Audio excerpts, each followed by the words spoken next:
Hello बच्चा party. Welcome back to my YouTube channel.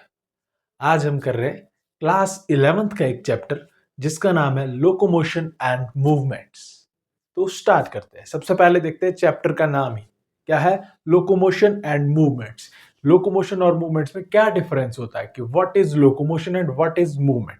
सबसे पहले समझो मूवमेंट क्या होती है। मूव करना, कहीं से कहीं मूव करना, ठीक है, वो क्या हो जाएगी मूवमेंट। जैसे सपोज दैट मूवमेंट कैसी होती है, ठीक है, अभी मैं बाजू हिला रहा हूं अपनी, पेन नीचे गिरेगा, पेन उठाने के लिए नीचे झुकूंगा तो क्या होगी, मूवमेंट होगी। कौन, मेरी बाजू मूव कर रही है, ठीक है। अभी मैं ऊपर हाथ उठा रहा हूं तो मेरी बाजू ने क्या शो की, मूवमेंट शो की, ठीक है। अब मूवमेंट कैसी होती है, मूवमेंट इनवॉलेंट्री भी हो सकती है या फिर वॉलेंट्री भी हो सकती है। इनवॉलेंट्री और वॉलेंट्री क्या होता है, जो वॉलेंट्री मतलब जो हमारी इच्छा के अनुसार हो रही है, हमारी मर्जी से मूवमेंट हो रही है। इनवॉलेंट्री मतलब जो जिस पे हमारा कोई कंट्रोल नहीं है, ठीक है। वॉलेंट्री पे हमारा कंट्रोल होता है, इनवॉलेंट्री पे हमारा कोई कंट्रोल नहीं होता, ठीक है। अभी जैसे ये मैं अपनी इच्छा से अपनी मर्जी से हाथ उठा रहा हूं ना, या अपनी मर्जी से हाथ हिला रहा हूं, कुछ भी कर रहा हूं, तो ये क्या है, वॉलेंट्री मूवमेंट है। अब इनवॉलेंट्री मूवमेंट का क्या एग्जांपल हो जाएगा, इनवॉलेंट्री मूवमेंट जैसे इंटरनल लेवल पे हो रही है, हमारे में ब्लड फ्लो हो रहा है, मूव कर रहा है ना ब्लड, वह एक हार्ट से कहां जा रहा है, पूरी बॉडी में सर्कुलेट हो रहा है,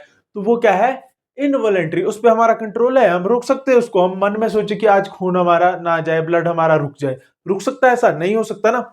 तो जो इंटरनल लेवल पे या फिर प्रोटोप्लाज्मिक लेवल पे जो भी मूवमेंट हो रही है, इंटरनल लेवल पे सेल्स के अंदर जो मूवमेंट्स हो रही है फ्लूइड्स की, वो क्या हो जाती है, इनवॉलेंट्री मूवमेंट्स। और जो वॉलेंट्री है वो एक्सटर्नल लेवल पे है, जैसे हम मूव कर रहे हैं, हम अपने टांग को उठा रहे हैं या फिर हम अपने हाथ बाजू किसी को भी मूव कर रहे हैं, ठीक है, वो क्या है, वॉलेंट्री। अब नेक्स्ट आता है लोकोमोशन। इसमें थोड़ा सा डिफरेंस है, ज्यादा कुछ डिफरेंस है। लोकोमोशन क्या होती है, लोकोमोशन होती है एक जगह से दूसरी जगह जाना। सपोज दैट मैं अभी यहां खड़ा हूं, ठीक है, ध्यान से समझा, मैं यहां खड़ा हूं, मैंने अपनी बाजू ऊपर की, ये क्या होगी, मूवमेंट होगी, मूवमेंट होगी, ठीक है। बट लोकोमोशन क्या हो जाएगी, लोकोमोशन आएगी मैं यहां से कहीं और चला गया, ठीक है, मैं यहां से मैंने अपना प्लेस ही चेंज कर दिया, पूरी बॉडी को मैंने मूव करवा दिया, वो क्या हो जाएगी, वो हो जाएगी हमारी क्या, लोकोमोशन, ठीक है। और ध्यान रखना, लोकोमोशन जितनी भी लोकोमोशंस है वो मूवमेंट हो सकती है, जितनी भी लोकोमोशन है उसको मूवमेंट्स भी बोल सकते हैं या फिर वो मूवमेंट भी कहला सकती है, but all movements are not locomotions, ठीक है। अभी ये मूवमेंट है, ये लोकोमोशन नहीं है, बट इसको हम लोकोमोशन बोल सकते हैं, ठीक है, क्लियर है, समझ गए आप। बट लोकोमोशन को हम मूवमेंट बोल सकते हैं, ठीक है। अब आगे देखते हैं एक बार ध्यान से, ठीक है। अब थ्योरेटिकल देख लेते हैं आगे, ठीक, क्या है मूवमेंट। सबसे पहले डेफिनेशन है, नोट कर लेंगे सारे, क्या होगी, any change in position of the body part. ध्यान रखना, बॉडी पार्ट की बात कर रहा हूं मैं यहां पर, body part which can be voluntary and involuntary. यही मैंने अभी समझाया था कि चेंज करना है हमने क्या, पोजीशन को अपने बॉडी पार्ट की, वो कैसी, इनवॉलेंट्री भी हो सकती है या फिर वॉलेंट्री भी हो सकती है। वही यहां लिखा है कि any change in position of the body part which can be voluntary और इनवॉलेंट्री, क्लियर है। मूवमेंट, अब एग्जांपल लिखने की यहां जरूरत नहीं है, सबको पता है मूवमेंट के क्या क्या एग्जांपल होते हैं, ठीक है, क्लियर है। जिसको नहीं पता है वो कमेंट जाके करे, फिर उसके ऊपर अलग वीडियो बनाएंगे, ठीक है। बट सबको पता है, भी मैं समझा भी चुका हूं कि मूवमेंट क्या होती है, इनवॉलेंट्री क्या है और वॉलेंट्री कैसी है, ठीक है। अब नेक्स्ट हमारी डेफिनेशन आती है, वो आती है लोकोमोशन की। अब what is locomotion, a specific type of movement, है मूवमेंट ही, वही मैंने कहा था अभी, लोकोमोशन भी क्या है, मूवमेंट है, बट कैसी है, स्पेसिफिक टाइप ऑफ मूवमेंट है। उसमें क्या होगा, that involves entire organism moving, पूरे का पूरा ऑर्गेनिज्म मूव कर जाएगा, कहां से, one place to another. Locomotion क्या है तो मूवमेंट है, बट कैसी है, स्पेसिफिक टाइप ऑफ मूवमेंट है, that involves the entire organism moving from one place to another. मतलब एक ऑर्गेनिज्म पूरा ही मूव कर जाएगा एक प्लेस से दूसरे प्लेस को, उसको क्या बोलेंगे हम, लोकोमोशन बोलेंगे, ठीक है, क्लियर। लोकोमोशन और मूवमेंट क्लियर होगी, ठीक है। अब इसके बाद आगे चलते हैं, बात है हम एनसीईआरटी पे, ठीक है। एनसीईआरटी में लिखा है, movement is one of the significant feature of living beings. NCERT बोलती है कि मूवमेंट क्या है, एक सिग्निफिकेंट फीचर है किसका, लिविंग बीइंग्स का, मतलब एक महत्वपूर्ण क्रिया है किसकी, लिविंग बीइंग की। जितने भी लिविंग बीइंग है वो क्या कर रहे हैं, मूवमेंट शो कर रहे हैं, ठीक है, क्लियर है। अब animals and plants exhibit a wide range of movement, यहां कंफ्यूज मत हो ना, मूवमेंट को लोकोमोशन के साथ यहां कंफ्यूज मत कर देना कि आदमी तो एक जगह से दूसरी जगह जाता है बट पेड़ों को तो हमने कभी चलते हुए नहीं देखा। ठीक है, बात यहां लोकोमोशन क्यों नहीं हुई, यहां बात हुई मूवमेंट की। क्या लाइन है, ध्यान से समझो। Animals and plant exhibit a wide range of movement, मतलब एनिमल्स क्या है, मूव कर सकते हैं अपने लेग्स को, आर्म्स को, और इंटरनल लेवल पे भी, एक्सटर्नल लेवल पे भी, दैट मींस इनवॉलंटरीकली भी और वॉलंटरीकली भी। ठीक है, वैसे ही प्लांट्स भी क्या है, मूवमेंट शो कर रहे हैं। कैसे, ब्रांच इंक्रीज हो रही है ना, प्लांट की ब्रांच इंक्रीज हो रही है। अच्छा, ब्रांच इंक्रीज हो रही है, वो कैसी हो जाएगी, वो भी क्या है, मूवमेंट हो जाएगी। और उसके साथ क्या है, इंटरनल लेवल पे उसमें भी सेल्स के अंदर क्या है, फ्लूइड का एक्सचेंज हो रहा है, वो भी क्या है, मूवमेंट है। तो क्या कर रहे हैं एनिमल्स और प्लांट, शो करते हैं क्या, वाइड रेंज ऑफ मूवमेंट्स। ठीक है, क्लियर।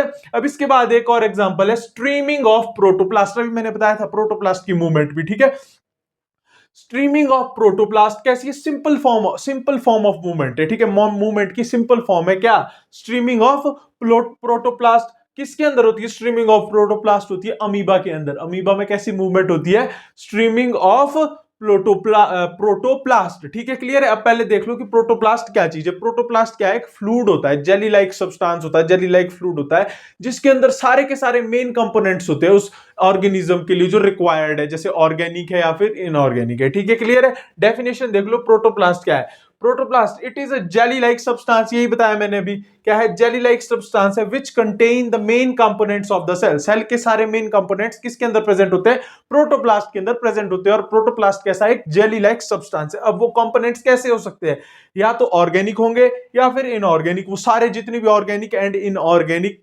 कंपोनेंट्स है, जो मेन कंपोनेंट्स है सेल की रिक्वायरमेंट है, जो वो किसके अंदर प्रेजेंट होती है, प्रोटोप्लास्ट के अंदर प्रेजेंट होती है। अब एक और बात है यहां पर, ये मैंने भी पहले क्लियर कर लिया था आपको, कि ऑल लोकोमोशंस आर मूवमेंट। सबको समझ आ गया ना, अभी मैंने पूरा समझाया पीछे कि जितनी भी लोकोमोशंस है वो क्या है, मूवमेंट हो सकती है, बट जितनी भी मूवमेंट है वो लोकोमोशन नहीं हो सकती। ठीक है, क्लियर।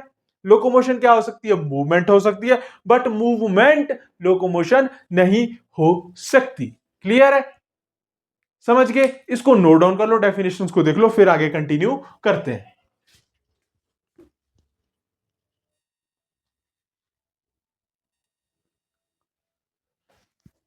तो नोट डाउन कर लिया आप सभी ने, ठीक है।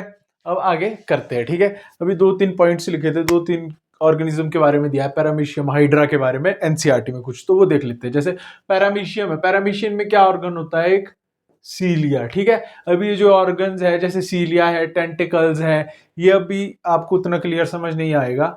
हम जब एनिमल किंगडम करेंगे तो उसमें आपको ये बिल्कुल डिटेल में क्लियर हो जाएगा। बट अभी इतना ध्यान रखो, जैसे हमारे अंदर मूवमेंट करने के लिए क्या है, हाथ है, पाँव है, टांगे हैं, वैसे ही इनके अंदर क्या होते हैं, सीलिया होते हैं, टेंटिकल्स होते हैं। ठीक है, इन ऑर्गेनिज्म के अंदर। तो देखते हैं, पैरामीशियम है, cilia help in movement of food and locomotion. Cilia किस में हेल्प करेगा, जो पैरामीशियम है, पैरामीशियम के अंदर एक ऑर्गन है, उसका क्या नाम है, सीलिया है। वो किस में हेल्प करता है, वो हेल्प करता है मूवमेंट ऑफ फूड की, मूवमेंट में भी वही हेल्प करेगा और लोकोमोशन में भी वही हेल्प करेगा, इतना ध्यान रखना है। ठीक है, इसके बाद आता है हाइड्रा। हाइड्रा क्या है, हाइड्रा यूज टेंटिकल्स। हाइड्रा किस लिए यूज करता है टेंटिकल्स को, जैसे सीलिया पैरामीशियम में, वैसे हाइड्रा में क्या ऑर्गन है, टेंटिकल्स है। टेंटिकल्स क्या करते हैं, कैप्चरिंग ऑफ प्रे, मतलब अपने शिकार को, प्रे को पकड़ने के लिए भी किसकी हेल्प लेता है, टेंटिकल्स की हेल्प लेता है। और लोकोमोशन के लिए भी किसकी हेल्प लेता है, टेंटिकल्स की हेल्प लेता है। कौन, हाइड्रा। ठीक है, क्लियर है। अब उसके बाद आती है हमारी ह्यूमंस की बारी। हमारे अंदर क्या होते हैं, लिम्स होते हैं, सबको पता है। ठीक है, we use limbs for change of body posture and locomotion. Body posture को चेंज करने के लिए भी लिम्स की हेल्प लेते हैं हम लोग, और लोकोमोशन के लिए भी हम लिम्स की हेल्प लेते हैं। ठीक है, क्लियर है। उसके बाद आता है method of the locomotion performed by animals very with their habitats and the demand of situation. Locomotion के मेथड, जितने भी ऑर्गेनिज्म है, लिविंग ऑर्गेनिज्म है, लिविंग बींग्स है, वो जितने भी लोकोमोशन के मेथड अकर करते हैं, जितने भी लोकोमोशन के मेथड्स परफॉर्म करते हैं, वो किस पर डिपेंड करते हैं, या तो वो सिचुएशन पर डिपेंड करेगी कि सिचुएशन की क्या डिमांड है, और या फिर उनके हैबिटेट, रहन सहन पे क्या करेंगे, वो डिपेंड करेंगे। ठीक है, क्लियर है। अब इसके बाद लोकोमोशन, सबको पता है लोकोमोशन किस लिए यूज होता है, किस लिए लोकोमोशन जरूरी, किस लिए हमारे लोकोमोशन जरूरी है, हमारे लिए किस लिए? सर्च ऑफ फूड, फूड की खोज के लिए, फूड हमें चाहिए तो उसके लिए हमें करना पड़ेगा ना कुछ लोकोमोट करना पड़ेगा अपने आप को, ठीक है, क्लियर है। अब उसके बाद शेल्टर की जरूरत है हमें, उसके लिए भी लोकोमोशन की जरूरत है, और भी बहुत सारे, जैसे locomotion is use for search of food, ठीक है, शेल्टर के लिए भी जरूरत है, ठीक है, मेटिंग के लिए भी जरूरत है, ठीक है, और एस्केप फ्रॉम एनिमीज, अपने दुश्मन या फिर अपने शिकार, मतलब जिसका हम किसी का शिकार ना बन जाए, तो उससे बचने के लिए हमें किस चीज की जरूरत होती है? लोकोमोशन की जरूरत होती है, ठीक है, क्लियर। इसको एक बार नोट डाउन कर लो, फिर आगे कंटिन्यू करते हैं।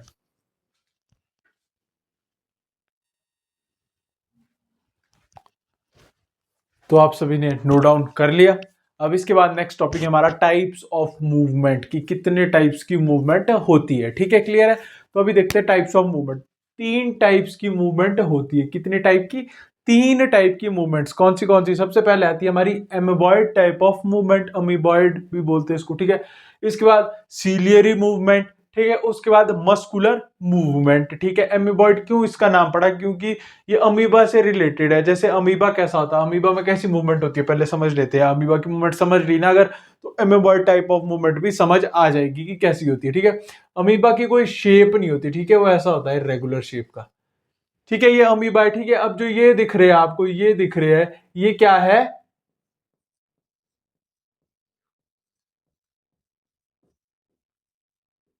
ये इसके ऑर्गन्स है जिससे ये क्या करता है? मूव करता है, ठीक है। वो क्या है? इसका नाम है सूडोपोडिया। क्या बोला जाता है इसको? सूडोपोडिया बोला जाता है। इससे ये क्या करता है? क्रॉल करता करता क्या है? मूवमेंट करता है, ठीक है। अभी ऐसा है ये, अब जब ये मूव करेगा तो क्या कर जाएगा? जैसे सपोज दैट इसने इस साइड को मूव करना, तो ये आगे को बेंड करेगा, इस तरह से मूव करेगा, तो क्या इसकी शेप क्या है? चेंज हो जाएगी फिर से, ठीक है। तो ये क्या है? इरेगुलर शेप्ड है, ठीक है। अगर ये समझ आ गई अमीबा की मूवमेंट, तो अमीबॉयड मूवमेंट समझ आ जाएगी, ठीक है। तो आप समझते हैं अमीबॉयड मूवमेंट बहुत इजी मूवमेंट है, कोई मुश्किल नहीं, ठीक है। Some specialised cell in our body, हमने कहा देखनी हमारी बॉडी में देख रहे हैं हम अमीबॉयड मूवमेंट। कुछ स्पेशलाइज्ड सेल्स है हमारी बॉडी में, किस लिए? लाइक कौन सी सेल्स है? सबसे पहले तो देखते हैं मैक्रोफेजेस एंड ल्यूकोसाइट्स। सबसे पहले देखो कि मैक्रोफेजेस क्या होते हैं और ल्यूकोसाइट्स क्या होते हैं। दोनों, सबसे पहले जो मैक्रोफेज है और ल्यूकोसाइट है, वो किसका पार्ट है? डब्ल्यूबीसी का, यानी व्हाइट ब्लड सेल का पार्ट है, ठीक है। अब सबको पता है व्हाइट ब्लड सेल का क्या काम होता है। व्हाइट ब्लड सेल हमारा इम्यूनिटी से रिलेटेड वर्क करती है हमारी बॉडी में, ठीक है। क्या प्रोवाइड करती है हमारे को? इम्यूनिटी, ठीक है, क्लियर। तो जब इम्यूनिटी से रिलेटेड, तो मैक्रोफेजिस समझो, मैक्रोफेजिस समझने वाली चीज है। मैक्रोफेजिस, ल्यूकोसाइट्स तो मैं बिल्कुल डीपली समझा चुका हूं, बॉडी फ्लूइड्स एंड सर्कुलेशन वाला चैप्टर है, जाके देख लेना, आपको मेरे पेज पे या मेरे चैनल पे मिल जाएगी वीडियो, ठीक है। उसमें सब कुछ समझाया मैंने ल्यूकोसाइट के बारे में। तो अब देखते हैं मैक्रोफेजिस क्या है। मैक्रोफेजिस क्या होते हैं? जो हमारी बॉडी में फॉरेन पार्टिकल्स एंटर करते हैं, या फिर कोई ऑर्गेनिज्म है या कोई वायरस है या कुछ भी हमारी बॉडी में एंटर कर गया, तो मैक्रोफेजिस क्या करते हैं? उसको एनगल्फ करने का काम करते हैं, उसको निगलने का, उसको खाने का काम करते हैं, मतलब ताकि हम इन्फेक्शन से क्या कर सके? हम अपने आप को प्रिवेंट कर सके। उसमें कौन हेल्प करता है? मैक्रोफेजिस हेल्प करते हैं, ठीक है, क्लियर है। अब आगे देखते हैं। Some specialised cell in our body, like कौन सी स्पेशलाइज्ड सेल है? Macrophages and leucocyte in blood, blood में, ठीक है, एग्जिबिट एमेबॉयड मूवमेंट। ये कौन सी मूवमेंट शो करते हैं? एमेबॉयड मूवमेंट शो करते हैं। इतना सा ध्यान रखना है। मैक्रोफेज में समझा चुका हूं, ल्यूकोसाइट के लिए आप वीडियो देख लेना जाके। फिर भी समझ नहीं आएगा तो कमेंट कर देना, फिर दोबारा वीडियो बना दूंगा, ठीक है। मैक्रोफेजेस और ल्यूकोसाइट है, वो कैसी मूवमेंट शो करते हैं ब्लड के अंदर? एमेबॉयड टाइप ऑफ मूवमेंट शो करते हैं, ठीक है। इतना सा ध्यान रखना है, ठीक है। It is affected by pseudopodia. किससे होती है? सूडोपोडिया से होती है। मैंने भी बताया था सूडोपोडिया हेल्प करते हैं, किसमें? एमेबॉयड मूवमेंट में हेल्प करते हैं, ठीक है, ध्यान रखना। Formed by the streaming of protoplasm. कैसे होगा? इसके अंदर क्या होगा प्रेजेंट? मैंने पहले बताया था, प्रोटोप्लाज्म प्रेजेंट होगा इसके अंदर। क्या? प्रोटोप्लाज्म प्रेजेंट होगा, स्ट्रीमिंग ऑफ प्रोटोप्लाज्म होगी। अब जब वो स्ट्रीमिंग मतलब मूव करेगा, तो क्या हो जाएगी? वहां पर मूवमेंट हो जाएगी, ठीक है, क्लियर है। स्ट्रीमिंग ऑफ प्रोटोप्लाज्म, और किसके अंदर होती है स्ट्रीमिंग ऑफ प्रोटोप्लाज्म? भी पहले पढ़ा था हमने, किसके अंदर होती है? अमीबा के अंदर होती है, ठीक है, क्लियर। और एक लाइन ये ध्यान रख लेना, cytoskeletal elements like microfilaments and are also involve in amoeboid movement, ठीक है, क्लियर है। अब सेकंड टाइप ऑफ मूवमेंट क्या है हमारी? सीलियरी मूवमेंट, ठीक है। It occurs in most of internal tubular organs, हमारे अंदर जितने भी ट्यूब लाइक है ट्यूबुलर ऑर्गन्स होते हैं इंटरनल, उसमें क्या प्रेजेंट होते हैं, उसमें क्या होती है, सीलियरी मूवमेंट होती है। सीलिया क्या होते हैं, छोटे छोटे हेयर लाइक प्रोजेक्शंस होती है, ठीक है। कैसे होती है, हेयर लाइक प्रोजेक्शन होती है छोटी छोटी, ठीक है, clear. Which are lined by ciliated epithelium, और वो किससे, ट्यूबुलर ऑर्गन्स किससे लाइंड होते हैं, सीलिएटेड एपिथेलियम से लाइंड होते हैं, ठीक है। मतलब क्या है, सिंपल भाषा में समझो, उसके अंदर क्या प्रेजेंट होता है, सीलिया प्रेजेंट होता है, ठीक है। सीलिया का क्या काम होता है, जैसे सीलिया इन द ट्रैकिया, ठीक है। अब ट्रैकिया क्या है, हमारा रेस्पिरेटरी ट्रैक का एक पार्ट है, ठीक है, सबको पता है। अब ट्रैकिया में क्या प्रेजेंट होते हैं, सीलिया प्रेजेंट होते हैं। वहां क्या काम करते हैं वो सीलिया, वहां क्या करते हैं, सपोज क्या हम एयर इनटेक कर रहे हैं, जैसे हम एयर इनटेक कर रहे हैं उसके साथ क्या डस्ट पार्टिकल्स भी आ रहे हैं, अनवांटेड पार्टिकल्स भी आ रहे हैं अंदर, जिसकी हमें रिक्वायरमेंट नहीं, क्योंकि सबको पता है पॉल्यूशन बहुत ज्यादा है, डस्ट बहुत ज्यादा है।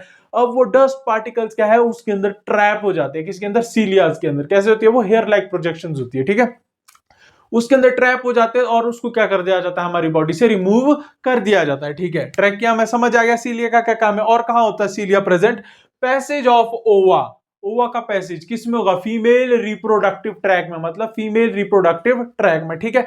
पैसेज ऑफ ओवा through the female reproductive tract is also facilitated bye ciliated movement. उसमें भी कौन सी मूवमेंट होती है, पैसेज, ओवा के पैसेज में या फिर ओवर पैसेज में कौन सी, फीमेल रिप्रोडक्टिव ट्रैक में कौन सी मूवमेंट होती है, सीलिएटेड मूवमेंट होती है, ठीक है। दैट मींस वहां पर भी क्या है, सीलिया प्रेजेंट होंगे, तभी तो सीलिएटेड मूवमेंट होगी, ठीक है, क्लियर। अब इसके बाद जो हमारा नेक्स्ट आता है वो है मस्कुलर मूवमेंट। नाम से ही क्लियर है, किसकी हेल्प से होगी या किसकी इन्वॉल्वमेंट होगी मस्कुलर मूवमेंट में, मसल्स की इन्वॉल्वमेंट होगी। मसल्स मूव करेगी तो क्या हो जाएगी, सीलिएटेड मस्कुलर मूवमेंट होगी, तो समझते हैं इसको, ठीक है। मूवमेंट ऑफ लिम्स, लिम्स की मूवमेंट होगी, जॉस की मूवमेंट होगी, टंग की मूवमेंट होगी, ये किसकी मूवमेंट है, मस्कुलर मूवमेंट है, ठीक है, क्लियर है। इसमें समझने वाली बात है, लोकोमोशन रिक्वायर्स, लोकोमोशन भी तभी होगी ना जब मूव करेंगे, हम मूव करेंगे किसके हेल्प से, कौन सी मूवमेंट होगी, मस्कुलर मूवमेंट, ध्यान रखना। Locomotion requires a perfect coordinated activity of muscular, skeletal and neural system. Locomotion के लिए क्या है, परफेक्ट कोऑर्डिनेशन चाहिए। अगर लोकोमोट करना है हमने, तो सिर्फ ये नहीं होता कि हम मस्कुलर मूवमेंट, मसल्स की हेल्प से हम मूव कर जाएंगे।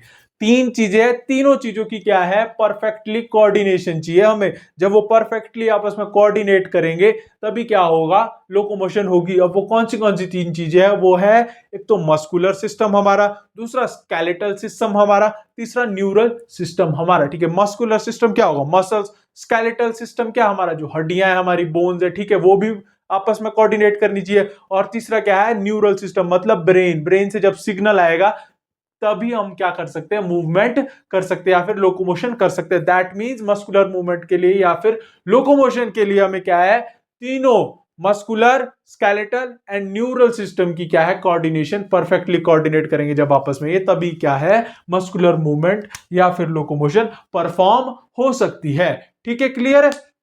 अब इसके बारे में हम देखेंगे, मसल्स के बारे में आगे, पहले इसको नोट डाउन कर लो।